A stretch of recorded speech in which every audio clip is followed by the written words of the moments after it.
দেখো, সবার আগে কাউকে মন্তব্য করার আগে তো সবার আগে তার বিষয়গুলো জাস্টিফাই করা উচিত। তো সবার আগে আমাদের এই সাটা ভাঙা বোকাচোদার কথাটা আগে শুনে নিই। এই যে যারা বলছে ইরান বেস্ট, কেউ বলছে আমেরিকা বেস্ট, কেউ বলছে চীন বেস্ট, কেউ বলছে রাশিয়া বেস্ট, তাদেরকে বলছি এই যে এই ঝামেলার পর ফেসবুকে যারা কমেন্ট করছে তাদের মধ্যে 90% মানুষেরই জানা নেই এই সব দেশের রাজধানীর নাম কি। তার থেকেও বড় কথা হলো এদের কাছে পাসপোর্টই নাই। ফেসবুক করে দেশ বিদেশ তো তোর উদ্দেশ্যে একটা কথাই বলি, শোন ভাই, তোর কাছে যে পাসপোর্ট আছে ব্ল্যাক কালারের, আর ইন্ডিয়ানের হয়, যে শালা 4 পাস তারও হয়।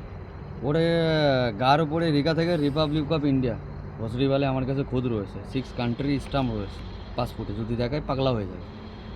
তো নানার ক্ষমতা থাকলে একটা বের করে এই পাসপোর্ট, গভর্নমেন্ট অফ ইন্ডিয়া গার ওপরেই লেখা। এখন আর একটা হবে ডাউনলোড কিছুদিন পরে, রেড কালারের। তো তোর যদি নানার ক্ষমতা থাকে তো এই এক মাল একটা বের কর।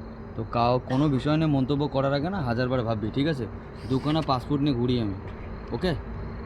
তো নো কমেন্ট ফর এনি পার্সনের ওপরে, নো কমেন্ট করিস, মানে আই থিঙ্ক কোনো কমেন্টই করিস না ব্রাদার, প্লিজ রিকোয়েস্ট করছি। কারণ দুনিয়া এমনি খারাপের প্রসেসে নিয়ে যাচ্ছে। তো আমরা যে পয়েন্টে বসে আছি এই পয়েন্টে ওই রিপাবলিক অফ ইন্ডিয়ার পাসপোর্ট দেখে বড় বাল হয়ে গেছো তুমি। ভসরি বালে একখানা দেখা না এটা, তারপরে দেখছি। বন্ধ কর।